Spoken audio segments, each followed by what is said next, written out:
오늘 강의에서는 모스펫의 정성적인 동작에 대해서 정말 깊이 있게 하고 들어가 보도록 하겠습니다. 그리고 나서 전류전압 관계식을 그냥 이렇게 씁니다라고 배웠던 거를 반도체 물리 레벨에서부터 보통 전자회로 책에 소개되는 스페어로우까지 유도하는 것까지 오늘 다 할 수는 없을 것 같고 그걸 목표로 가보겠습니다.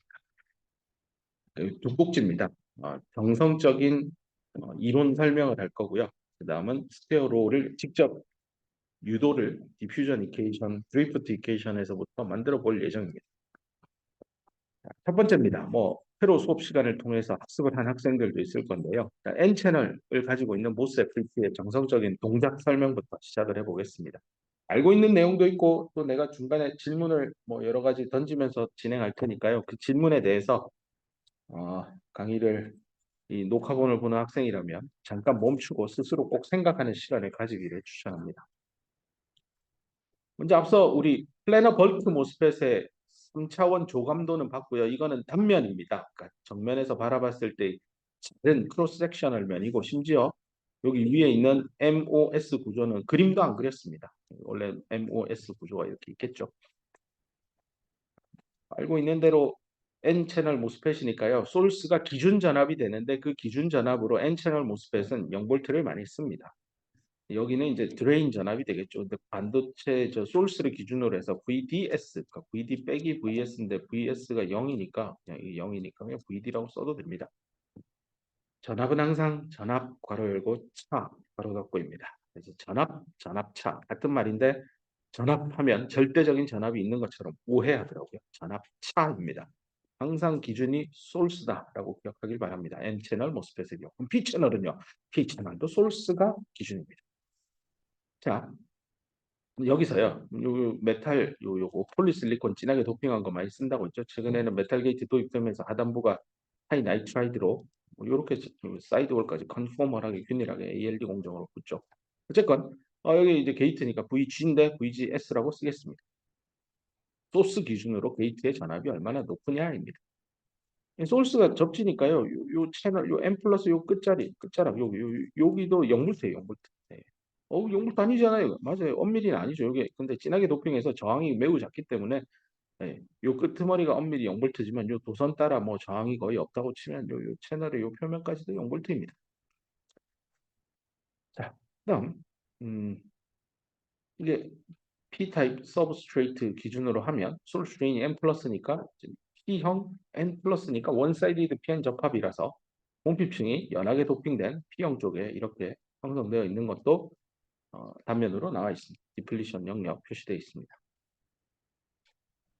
그 다음에 또 하나 언급하고 싶은 게 채널 랭스 를 바꿔서 어,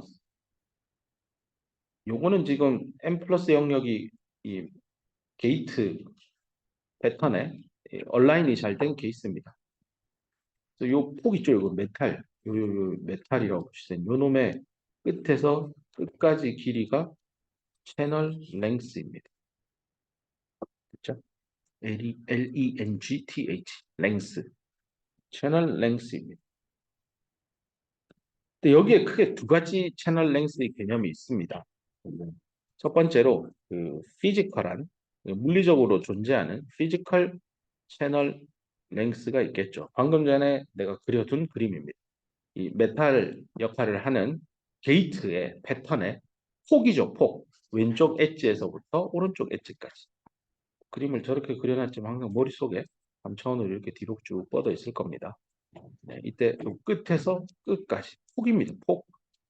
이걸 랭스라고 봅니다. 물론 폭을 요렇게도 보겠죠. 네, 가로 세로로 본다면 가로에 해당한다라고 보면 되겠습니다. 가로도 참 헷갈리는 게 나중에 그려보면 알겠지만 이 위에 여기 이렇게 면을 위에서 내가 내려다 보면 요렇게 생겼을 텐데요. 보통은 요게 채널 랭스가 됩니다. 이쪽에 소스 드레인이 존재하는 거죠. 예전에 한번 설명했습니다. 요 끝에서 끝까지가 이제 폭이 될 텐데요. 사실 요거는 채널 위스라고 하지 않습니다. 채널 위스는 여기서부터 여기까지가 채널 위스예요. 요거예요. 요게 W 채널이에요. 요게 이제 L 채널이 되고요. 그래서 이 메탈 전극의 끝에서 끝까지 값은 채널 폭 아니에요. 다들 오해하더라고요. 채널 폭은 소스 드레인 영역을 만드는 이 실리콘 영역, 요거의 위에서 아래까지, 엣지에서 엣지까지 거리를 채널 폭이라고 봅니다. 됐고, 다시 원래 얘기로 돌아서 그 피지컬 채널 랭스 설명했습니다. LCH라고 표현했고, 이 게이트 역할을 하는 패턴의 끝에서 끝까지 물리적인 거리입니다.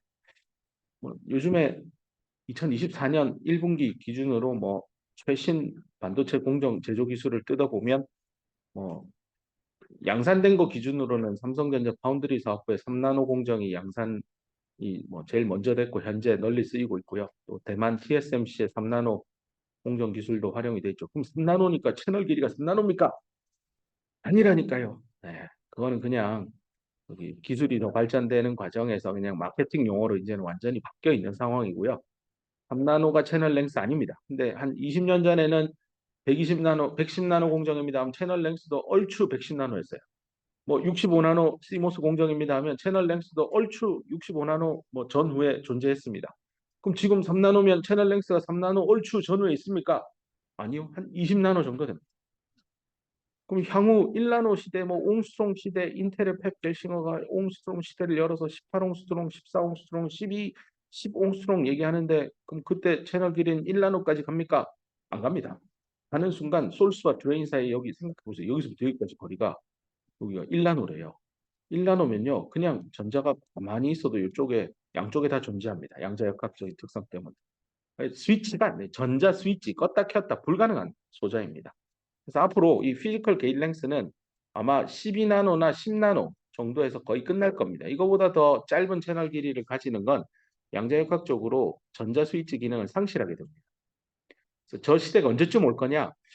추정컨대 한 2035년경쯤에 이 정도까지 갈 거고 현재는 한 24나노, 22나노 요 정도 선에서 여기 10나노를 낮추기 위해서 지금 2024년 앞으로 한 10년 정도 더 걸리면 10나노 정도 10년 뒤에 10나노 짧아진다. 그래서 10나노까지 가겠구나. 이렇게 기억하면 됩니다. 그 EI 시대가 됐을 때는 이런 MOS 구조, 소스, 드레인, 게이트, 가운데 게이트가 있는 이런 모스 구조가 여전히 유효할지에 대해서는 고민을 해봐야 될 겁니다. 지금부터 준비해서 10년 뒤에 새로운 신소자가 무엇이 될지 연구자들도 열심히 고민을 하고 있지만 마땅한 대안이 현재 없습니다. 과거에는 BJT가 있고 모스펫도 있었는데 모스의 제조 공정 이슈 때문에 모스펫이 그 시장을 못 열었는데 지금은 없어요. 모스펫 말고 뭐 있지? 모스펫의 지류인 핀펫, 게이트 올 어라운드 그건 그냥 구조를 2차원 구조에 3차원 간 거고요. 그걸 또 쌓는 스태킹 구조, CPET이라고 하죠. 그것 다음이 뭐지? 근데 사실 낸드 시장을 쳐다보면 2D 시절에서 3D로 바뀌고 쌓는 몇 단을 쌓았느냐가 기술 경쟁력이 되듯이 트랜지스터도 결국은 물리학에서 브레이크 스루가 생기지 않으면 양자역학을 돌파할 수 있는 뭔가 나오지 않는 한은 이런 전하 기반의 차지에 기반해서 껐다 켰다를 하는 트랜지스터는 위로 쌓아가는 것 말고는 대안이 없는 상황인 것 같아요. 그래서 아마 여러분이 나중에 세상에 나가서 일을 한참 할 때면 모스펫 나 대학 다닐 때는 하나만 배웠는데 이제 한 몇백 개 쌓죠? 회사가 이렇게 발전했습니다. 이런 얘기를 후배들에게 하는 날이 오지 않을까 싶습니다. 자, 잘 녹화해뒀다가 내가 20년 뒤에, 10년 뒤에 열어볼 겁니다. 내가 뭐라고 떠들었는지 나도 나를 돌이켜볼 겁니다. 자, 피지컬 채널 랭스 설명했고 그 다음에 또 다른 채널 랭스의 개념으로 이런 얘기를 합니다. 일렉트리컬 채널 랭스의 개념도 있습니다. 얘는 뭐냐?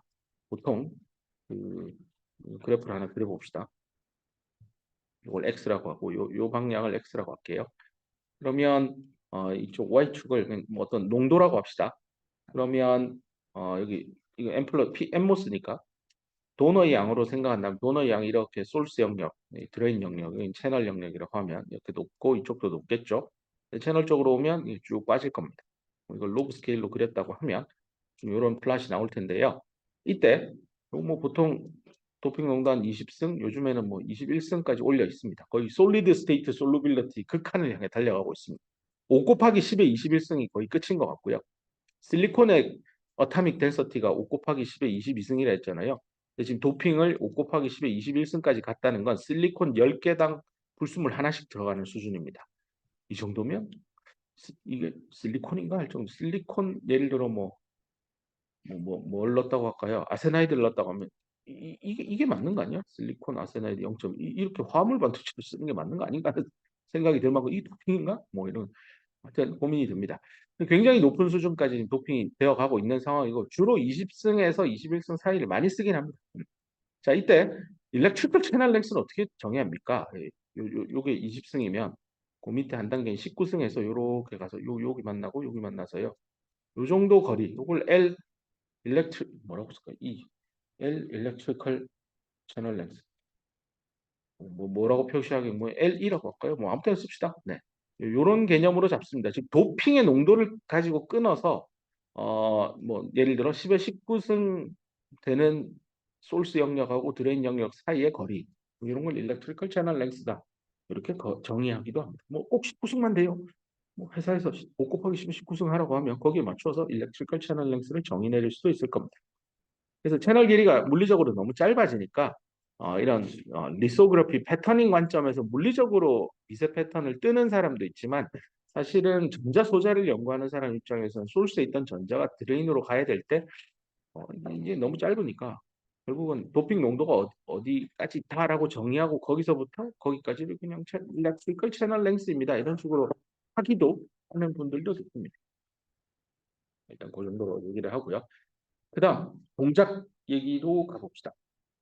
일단 요 첫 번째 그림은 여기 게이트 소스 사이의 전압 VGX가 문턱 전압. 요거는 이제 MOS 구조가 만들어지면 얘가 가지고 있는 고유한 문턱 전압이 세팅이 되겠죠. 요거는 지난 강의에서 자세히 설명했습니다. 문턱 전압을 결정하는 팩터, 변수들이 뭐가 있는지, 옥사이드의 두께도 하나의 변수고, 메탈의 도핑 농도, 반도체의 도핑 농도 다 하나의 변수들이었습니다. 뭐 워크 펑션도 나오고 여러 가지가 있었죠. 공핍층에 여기 캐파시턴스 값, 결국 도핑하고 관계되어 있지만 결국 따져보면 도핑이랑 옥사이드 두께예요.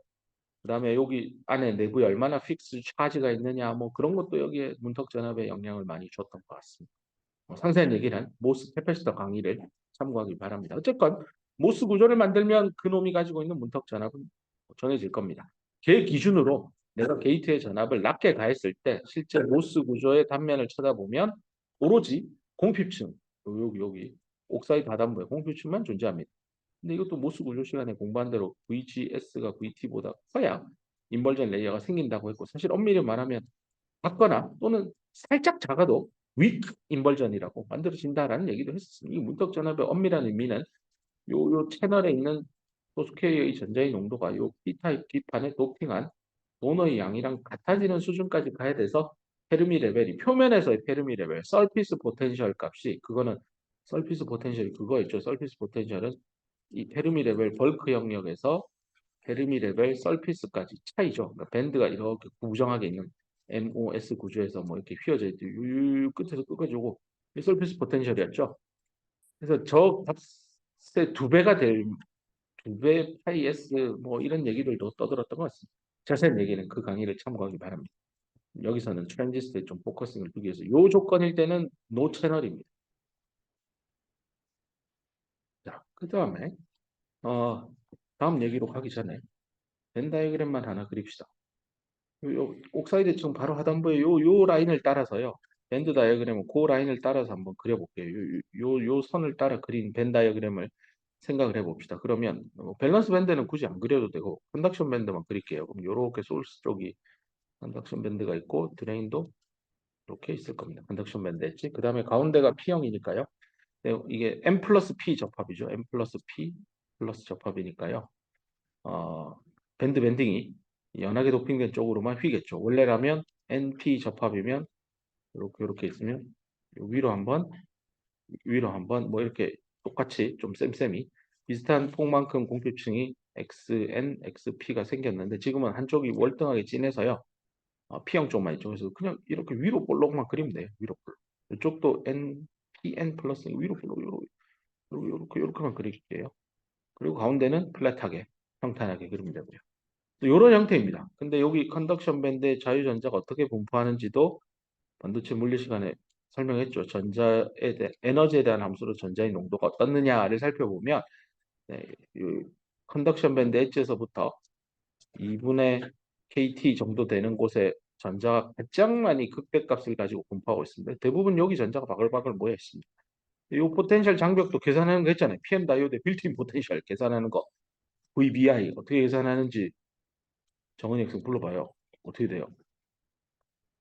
내가 지금 쓰고 있는데 빨리 빨리 빨리 빨리 빨리 빨리 ND. 네, 뭐 도핑 농도만 알면 계산하는 거 9단 6단 다 갖춰졌잖아요.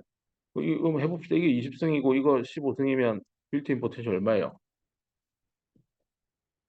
소울스 20승, 채널 15승, 그 빌트인 포텐셜 얼마예요? 소울스에 있는 전자가 이 채널로 넘어가기 위해서 지금 극복해야 되는 에너지잖아. 5, 6, 30, 뭐, 네, 집에 가서 해보세요. 열심히 가르쳤는데. 녹화 다시 시작. 네. 그래서, 이 빌트인 포텐셜, 요거예요. 포텐셜 베리어. 그 포텐셜 베리어예요. 전자에게 보여지는 포텐셜 베리어인데 전자가 흘러요. 어디서부터? 소스에서 그 채널 안쪽으로 흘러가는 데 있어서 전자의 흐름에 장벽이 있어요. 에너지 장벽. 그러니까 여기 컨덕션 밴드에 있는 이 전자가 나 이쪽으로 채널로 가고 싶어야 할 때 이렇게 가면 안 되죠. 여기에는 에너지 스테이트가 없으니까 못 들어가요. 이렇게 이동은 안 돼요. 에너지를 받아서 높은 에너지 상태로 간 다음에 가야 돼요. 그때 필요한 요 에너지 갭이 포텐셜 베리어라고. 근데 이 포텐셜 베리어 그러면 높으면 방법은 하나죠. 전자가 열 받거나 아니면 요 장벽을 낮추거나 둘 중 하나예요. 그러면 전자는 채널 소스에서 채널로 가요. 그럼 이 트랜지스터라고 하는 이 전자 스위치가 하는 동작하는 방식은 소스에 뭐 에너지를 가하는 게 아니라 저 에너지 장벽을 낮추는 옵션을 택합니다. 그래서 MOS 요쪽에 붙여서 해봅시다. MOS 요 구조에서 메탈 요 VG 얘를 전압을 이제 주는 겁니다. 그래서 VG를 VT보다 더 키우는 거예요. 그렇게 되면 여기 있죠. 바이 어플라잉 VG를 VT보다 더 키우면 뭐 된다고요? 뭐가 낮아진다고? 그래, 그 장벽이 낮아져요. 근데 그 장벽이 낮아진 덕분에 이 P-타입 서브스트레이트에 있던 소수 캐리어인 마이너드 캐리어인 전자들이 여기 득실득실 몰리게 쏠리게 되죠. 마치 그 무슨 그 뭐랄까 그 깔때기처럼 그 우리 세면대에 물 틀어서 손 씻고 얼굴 씻고 나면 물이 그 하수구 구멍으로 슉다 빨려 들어가듯이 이 P-타입에 여기저기 흩어져 있던 전자들이 이쪽으로 슉 하수구 쪽 빠지듯이 몰려오죠. 이런 에너지를 가했기 때문에 생기는 일입니다. 그럼 여기 전자가 꽉 차게 되고 이제는 소스에 있는 전자가 가진 에너지나 또 채널에 있는 전자가 가진 에너지나 비등비등해져요. 그게 밴드 다이어그램을 그려보면 이 방향을 따라 다시 한 번 더 그려보면 이렇게 되겠죠. 원래 이 위에 있는 거 한 번 더 그릴게요. 원래 이렇게 생겼던 게요. 바꿔서 이렇게 가는 거죠. 네. 그래서 장벽이 이렇게 낮아진 거예요. 이거는 소스에 전압을 가해서 생긴 이 소스 영역이고 이쪽이 채널이면 이쪽 위에 게이트에 전압을 인가해서 낮춘 거예요. 근데 밴드 다이어그램에 다시 기억하세요. 내려가는 게 전압의 증가예요. 엠모스에서 양의 전압을 줬더니 요 빨간 밴드 컨덕션 EC가 초록색으로 내려앉았구나. 표현이 되는 겁니다. 요만큼 차이 나는 게 QVG예요. 에너지를 줘서 낮춘 겁니다. 됐죠? 근데 사실 QVG라고 하면 좀 말이 안 맞긴 하다. 이건 취소합시다. 정확하지 않게 다른 요인도 있으니. 오케이.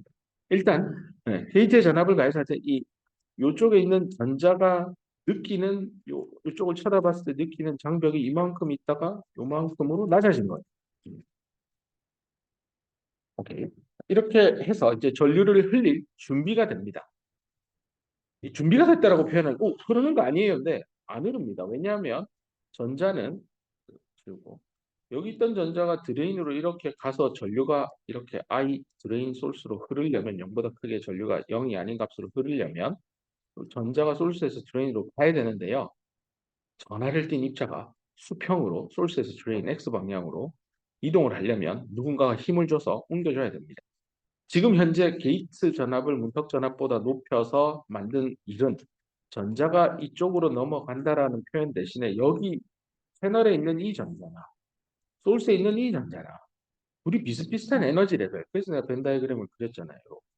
여기 있는 요 전자나 여기 있는 요 전자나 에너지 레벨이 비슷비슷해졌죠. 소스나 채널이나 비슷비슷해졌죠. 원래는 이 장벽이 높아가지고 여기 있는 전자하고 여기 있는 전자의 에너지 차이는 상당했단 말이에요.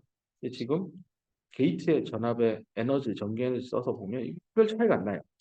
그러니까 소스에 있는 전자나 채널에 있는 전자나 비등비등한 에너지 값을 가지니까 자유롭게 왔다 갔다 뭐 브라우니안 모션에서 뭐 치고받고 난리잖아요. 상황산배가 이렇게 하면 왔다 갔다 할 수 있어요.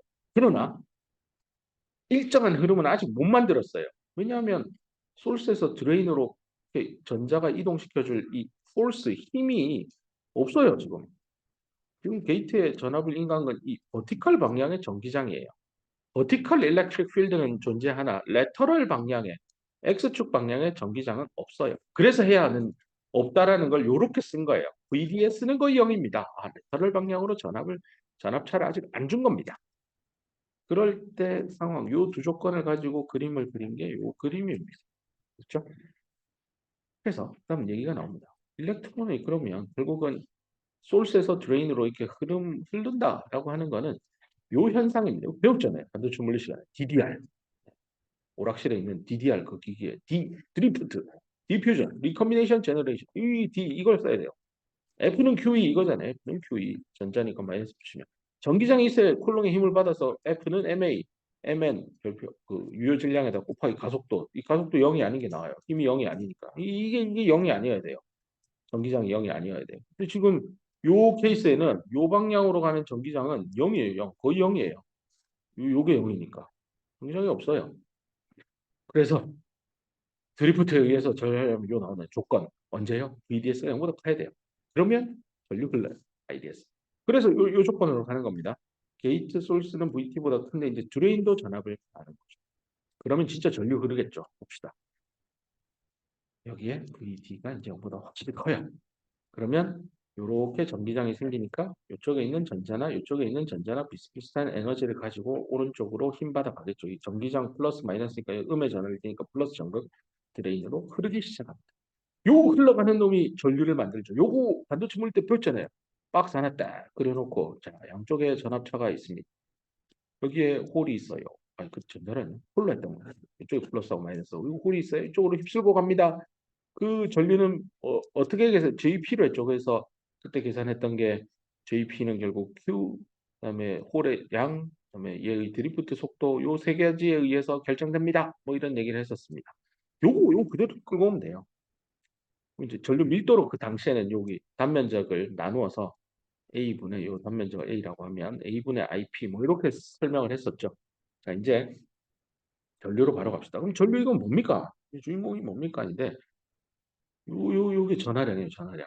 Q 인버전의 전하량이 단위 면적당 몇 개나 여기 대전되어 있습니까죠?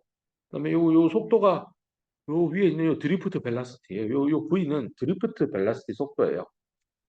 그럼 속도니까 센티미터 퍼 세컨이에요. 됐죠? 그럼 일단 이 좌변에 있는 물리량은 전류니까 전류는 암페어잖아요. 암페어가 뭐예요? 쿨롱 퍼 초죠. 단위 시간당 얼마나 몇 쿨롱이 휩쓸고 갔느냐. 오른쪽을 보면 여기 초 나와 있네 속도. 센티미터도 하나 없어지고 쿨롱 나왔고 그럼 이 센티미터 하나 남았는데 이거 어떻게 없애지? 이 W 있잖아요. W가 뭡니까? 바로 이 폭입니다. 뒤로 이렇게 뻗었을 때 이 끝에서 끝까지 이 폭 W 채널 위스입니다. 이 길이 센티미터 없어져서 콜롬 나누기 세컨 암페어예요. 단위 물리량 단위만 생각해봐도 금방 유도는 되는데 저게 갑자기 어디서 나오나요? 라고 하면 요 컨셉에서부터 온다는 겁니다. QPVD 개념에서 옵니다. 이거 이해가 안 되면 배운 지 오래됐지만 돌아가서 똑같은 강의도 보고 상기해 보길 바랍니다. 아, 전류밀도 저렇게 구했었지. 그 컨셉입니다. 그래서 전기장이 있고 전하를 띤 입자가 있을 때 드리프트 커런트 어떻게 구해지는지 그 컨셉입니다. 자, 그럼 이제 여기까지 시계 다들 이해를 해서 쫓아왔다고 치면 이제 그 다음 얘기로 가겠습니다. 이거 드리프트 속도니까 V 드리프트는 옛날에 배웠을 거예요.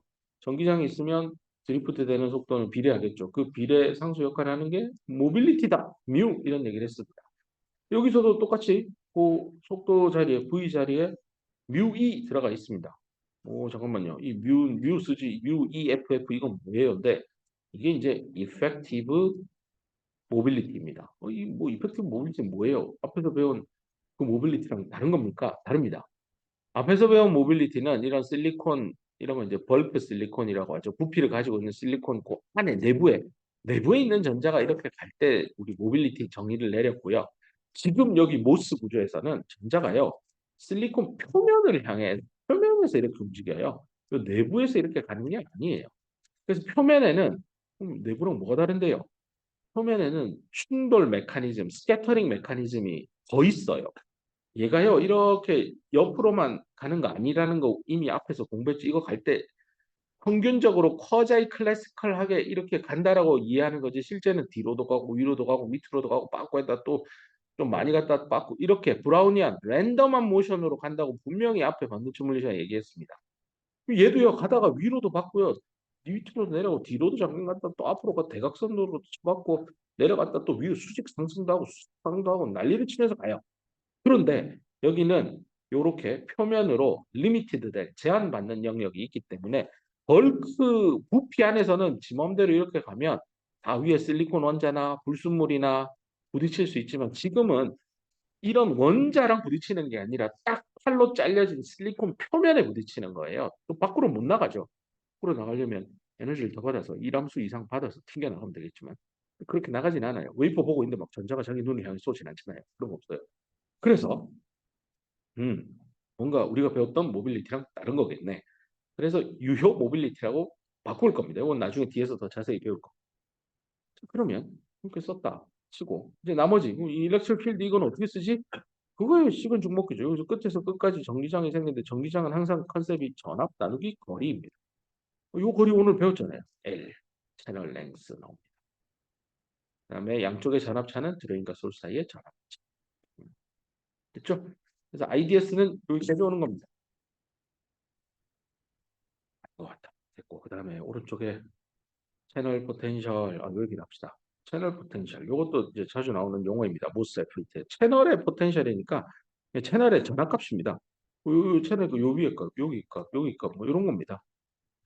내려가는 거를 x라고 잡고 여기를 x 이퀄 0이라고 하고 그다음에 요 지점을 0,0 x, y로 하면 이쪽으로 나가는 걸 플러스 y라고 하고 요 지점이 y 이퀄 0이에요. 여기가 원점이고요. 내려가면 x, 오른쪽으로 가면 y 이렇게 생각하면 되겠습니다. 이때 x 이퀄 0인데 y 값만 0보다 큰 그 지점들 있잖아요. 거기에 있는 포텐셜 값을 채널 포텐셜이라고 합니다. 이 채널에 있는 포텐셜 값이 물론 이거의 가정은 요 인버전 레이어의 두께도 존재하지 않는 거 조금 x가 한 0.1 나노 내려가 있는 요 지점에도 이렇게 전압이 다 있을 텐데 그건 안 봐요.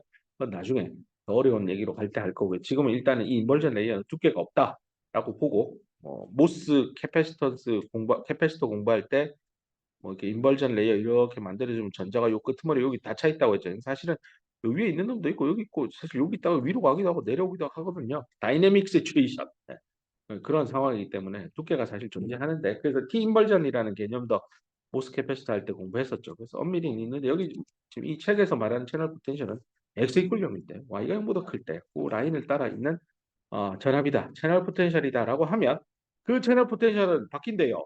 from A to B, A에서 B까지. 뭐 어디서 어디까지 바뀌는데요. 채널 포텐셜을 보통 VC라고 쓸 거고요. 책에 따라 VCH라 쓰기도 합니다. 요 전압값은 어디서 어디까지 바뀌냐면 소스 이거 접시한다 했잖아요. VS인데 이게 0볼트니까 요 원래 저항이 커서 여기 전압 강화가 거의 없다 쳐서 여기를 VS, 여기는 VD. 그래서 VC 값은 VS에서 VD까지 바뀝니다. VS에서 VD까지 from A to B 채널 포텐셜 varies 바뀐대요. 오케이? 이렇게 바뀌니까 인벌전 레이어로 해서 뭘로 모델링 할 수 있다? 저항처럼 보면 돼요, 저항. 이거 왠 전자로 꽉 차 있으니까 그냥 N형 반도체예요. N형 반도체에서 전압을 왼쪽 0볼트, 오른쪽 1볼트 주고 만든 거예요. 이거 반도체 물리 시간에 공부했잖아요. 이렇게 길쭉하게 생긴 실리콘 샘플 하나 있다고 합시다. 여기 양쪽에 이렇게 플러스 마이너스 전압가해서 이쪽에 흐르는 전류 계산할 때 이거의 저항 어떻게 한다고요? 이놈이 가지는 리지스티비티의 이놈의 길이, 단면, 그다음에 두께 이런 거 감안해서 뭐 단면적분의 길이 뭐 이렇게 해서 계산하던 생각날 겁니다. 그럼 그 그대로 보면 돼요. 이 모스 FET의 채널의 저항값은 저항이라 생각하고 이렇게 길쭉하게 생겼으니까 그죠? 이쪽 길이 알고 이쪽 가로 길이 알고 그 다음에 채널의 두께를 알면 이거랑 똑같잖아요. 이렇게 생긴 부피를 가지는 어떤 N형 반도체가 될 거고 여기에 그러면 저 비저항값, resistivity 어떻게 계산하는데 이거 배웠잖아요. 컨덕티비티 역수고 컨덕티비티는 Q, mu, N, Q, mu, P. 그 N형, T형, 농도. 이거 N형, N탑이 그 뒤에 거 무시하면 될 거예요. Q, mu, N. 아까 요거 하지 말했잖아. mu 이펙티브 쓰기로 했잖아요.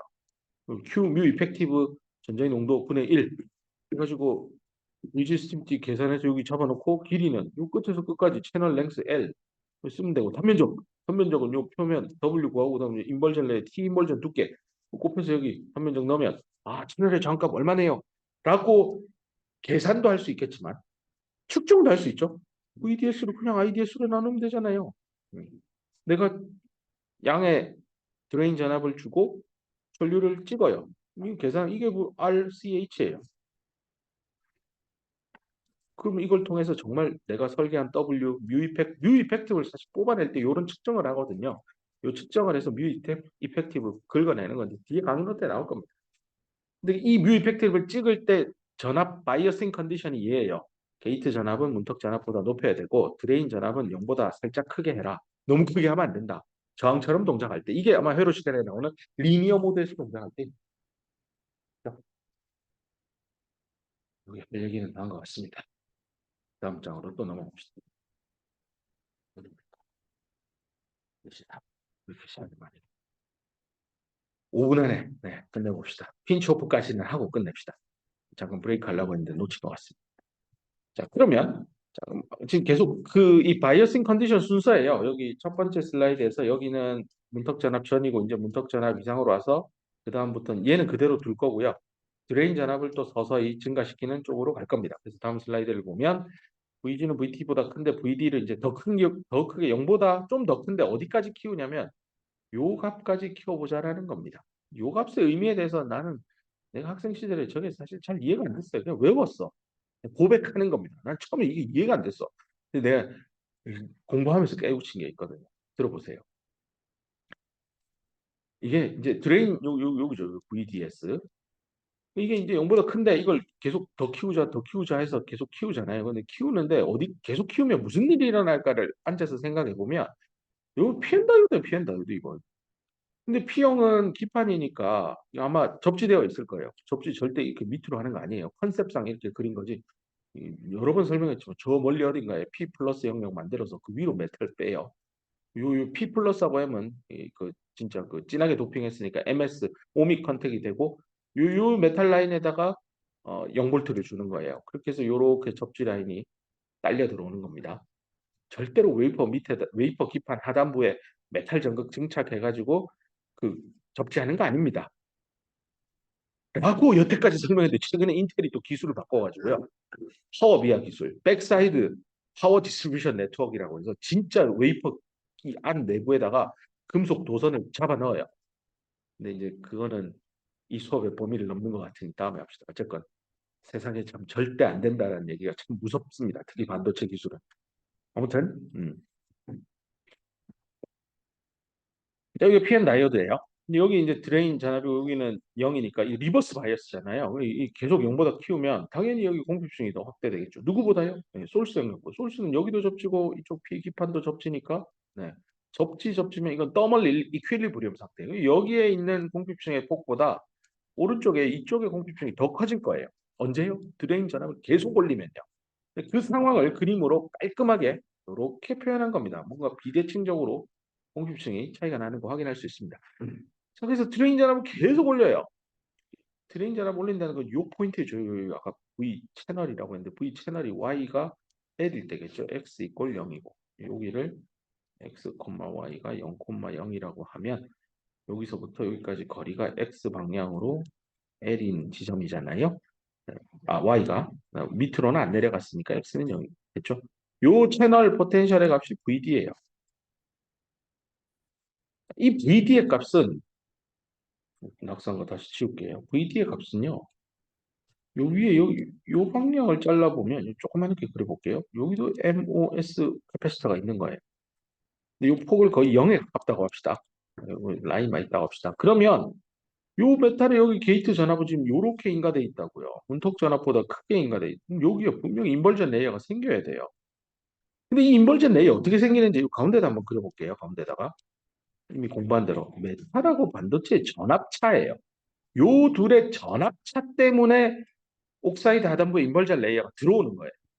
지금은 내가 트랜지스터라서 게이트 소스라고 해서 요 양쪽의 전압차처럼 설명되어 있는데 이 얘기 싹 지우고 그냥 모스 캐파시터만 떠올려 보세요. 공부할 때. 게이트, 그때도 여기 게이트라고 이름을 붙였지만 요 전압하고 반도체 쪽의 VS 요 둘 사이의 전압차에 의해서 인벌전 생겼어요.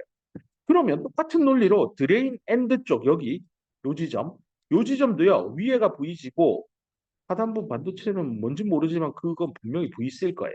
채널의 포텐셜이겠죠. 그죠? 근데 이게 뭐라고요? VD가 되는 거예요. 꼭지점이니까 끝자락, 드레인 엔드. 그럼 VG하고 VT의 차이가 뭐죠? 문턱전압보다 크게 만들어야 되잖아요. 그래 인벌전 레이어 있잖아요. 그죠? VG 빼기 VD가 문턱전압보다 커야 돼요. 그러면 임계 지점이라고 할까요? 크리티컬한 지점. 줄 수도 있잖아요. 그럼 생각하면 VG가 VT 더하기 VD가 나와요.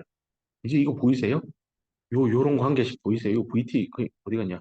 VT 이쪽으로 당기고 VD 이쪽으로 넘기면 VGS 빼기 VDS는 VT예요. SS 빼버리면 VG 빼기 VD예요. 요 지점 말하는 거예요. 요 지점. 위에 쪽은 VG. 요 하단부인데 하단부가 채널 포텐셜이 그게 VD랑 같다고요. 엔드 지점에 있으니. 그게 VT일 때요. 그게 언제라고요? VGS가 VT. 인벌전 레이어 생기는 곧 크리티컬한 순간이에요. 자, 근데 여기서 지금 설명하려고 하는 게 드레인 전압을 요렇게 주는다는 의미가 뭐냐면 요 지점에 VT가 VG 빼기 VT고요. 근데 그 위에 있는 MOS 구제 M이 VG예요. 그럼 보세요. VG죠? 그 밑에 건 T잖아요. 이 둘을 빼봐요. 빼기. VG 빼기 이거 하면 뭐 나와요? 나쁜 플러스 VT. 아, 딱 경계죠.